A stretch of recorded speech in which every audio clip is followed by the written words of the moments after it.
Ladies and gentlemen, Violet Games here, coming at you with another Dishonored build. Been playing a lot of Dishonored lately, I don't know why, I've just had a little kick for it, so thought I'd be throwing you another build, just cause. Today is going to be a Corvo Attano build, like I said before. We're going to be focusing on the Possesion ability.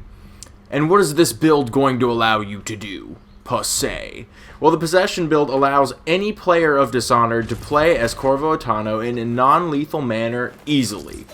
Regardless of how good you are at this game, once you get to a certain point in your Possesion ability tree, you're gonna poop on some face. It's pretty goddamn glorious. You don't need any talent or skill to play this build. Literally, you just press it, run a dude into a corner, choke him out, grab another dude, walk him into a corner, choke him out. It's literally the cheesiest shit. The only setup that's required is either possessing an animal preemptively or getting to a vantage point to where you're not seen right off the bat. Almost said right out of the gate. You know what? I guess both of them work. So with all this being covered, let's move into the build, starting with the abilities. First ability you're going to pick up is Possesion, and you're going to grab all ranks. There's no reason not to focus all of your runes early on into this tree, because you are going to be using this pretty much for everything in the game, and like I said, it's a one ability wonder. You could technically beat the game with just Possesion. That's how good this skill technically is.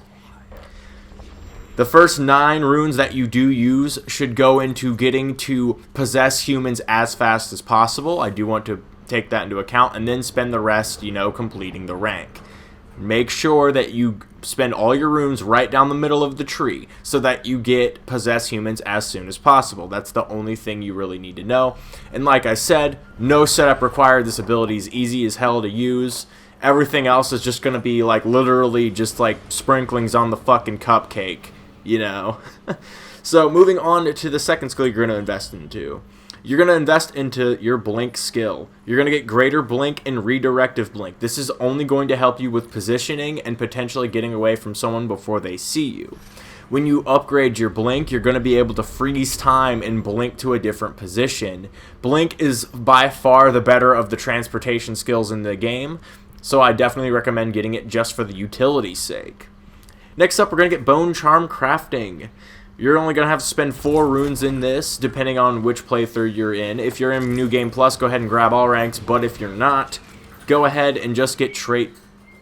These birds are going fucking nuts up here. But anyways, go ahead and get the base rank and trait synergy. You can just save preemptively and farm for a negative effect that doesn't affect your playstyle, like drop assassinations cause you to reduce health or something along those lines, or get no negative effect at all. Save scumming is the way to go when Bonecharm Crafting is your goal. Next up, we're going to get all ranks of agility. This is going to cost 5 runes, and the only reason we're getting this really... Oh my god, can you hear these birds? Dude, if it's not birds, son of a bitch. Get out of here, birds. Fucking pieces of shit. Shut the fuck up. Like, seriously. I can't make a video without shit happening. We're keeping it. We're keeping it in. So... we're literally getting agility just for convenience purposes. With the double jump, you're going to be able to combo that with blink to get to vertical points very easily and get to most vertical points in the game. And literally the sprinting ability and catfall are just for, oops, I missed a thing, fell down, oops, or oh, I just want to sprint really fast because I'm in a safe zone. That type of shit. And then finally, we're going to get all ranks of dark vision. Now, you could argue that you should get dark vision before you get agility, and by the way, this will cost 7 runes. You can argue that you should get dark vision before agility, and I can't really argue with you there, but the thing is, I don't like dark vision. The only reason I'm suggesting that after, this build is because it's a nice utility to have for looting. It's a nice utility to have in close proximity of the enemy, but if you're not relatively close to the enemy, you're not going to be able to use this ability effectively. And given the way that it works in this game, where it's a pulse instead of a constant, awareness of what you're doing, it's a lot less powerful and a lot less effective. So do keep that in mind. That's why I put that after agility, because I find agility more convenient, and you can use your ears to basically do what dark vision allows you to do. Moving on to our basic gear upgrades. We're going to get all stun mine upgrades, instant sleep dart upgrades, all crossbow upgrades, including ammo capacity for the steel bolts, because you can use those to decap clockwork soldiers, etc., etc. And like with the stun mines, you kill clockwork soldiers as well. I feel like I've explained this all before, so I just don't want to keep reiterating myself. You're going to get all the silent running and silent sprint upgrades, and you're going to get the stinging bolt upgrade, which basically allows you to purchase the thing. There's actually no stinging bolt upgrade. You're not missing a blueprint, I promise. So, for consumables, we're going to go ahead and get Atomizer Solution, Stun Mines, Sleep Darts, and Stinging Bolts. We get Atomizer Solution just because, you know, if you want to spam your possession, you definitely can. It's not, like, economically a downfall if you ever have to buy Atomizer Solution. Stun Mines, you're going to be buying probably most of these throughout the game because they're just so damn good.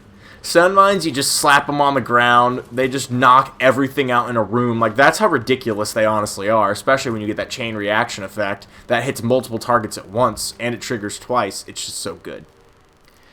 Then we're going to get sleep darts as one of our consumables, because if you ever have an oh shit button, it's definitely your sleep dart hitting an enemy in the chest, face, leg. It doesn't matter. As long as you get the instant sleep dart upgrade, you're going to be golden. And you're also going to have stinging bolts. And what people don't know about stinging bolts is you can go through the entire game without playing with these things. That's why I'm saying this.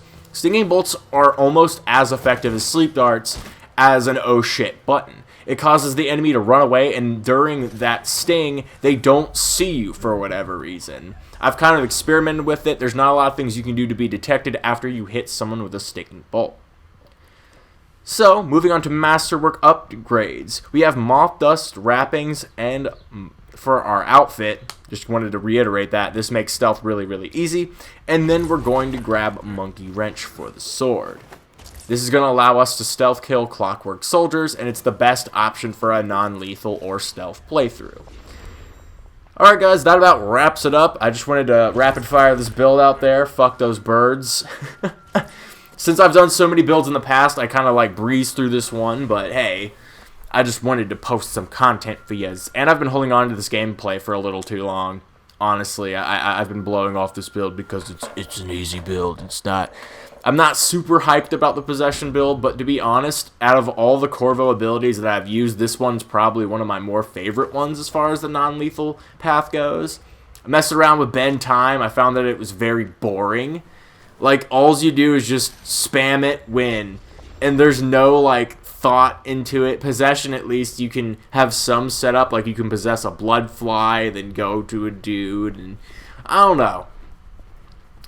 A lot of Corvo's abilities are cheesy as shit, is the point I'm trying to make. And it does not excite me in my pants.